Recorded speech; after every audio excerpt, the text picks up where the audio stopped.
Hello বন্ধুরা, কেমন আছো সবাই? আশা করি সবাই অনেক ভালো আছো। আমি এখন যাচ্ছি মেদে বাজার।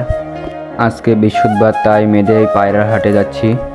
তোমরা জানো কিছুদিন আগে আমি একজোড়া গিরিবাজ পায়রা নিয়েছিলাম।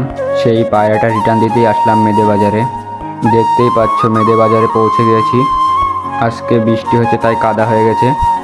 তারপরে আমি দাদার কাছে পায়রাগুলো দিয়ে দিচ্ছি। দাদা বলল সামনের বৃহস্পতিবারে এসে পায়রাগুলো নিয়ে যেতে।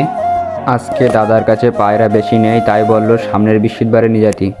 তাই আমি একটু বাজারের মধ্যে ঘুরে নিচ্ছি। আমার পিছনে দেখতেই পাচ্ছ অনেকগুলো বদ্রি পাখি আছে। বাজার ঘোরা শেষ হয়ে গেল, তাই আমি এখন চলে যাচ্ছি বাড়ির দিকে। দেখতেই পাচ্ছ আমি আর আমার দুটো বন্ধু এসেছিলাম। তারপরে বাইকে করে চলে যাচ্ছি বাড়ি। আজকের ভিডিওটা যদি ভালো লেগে থাকে তাহলে লাইক কমেন্ট শেয়ার করে আমার পাশে থাকবে। ভিডিওটা নতুন দেখে থাকলে একটা সাবস্ক্রাইব করে দিও। তোমরা ভিডিও দেখো ঠিকই, তা বলে সাবস্ক্রাইব করো না। আজকের ভিডিওটা এই পর্যন্তই।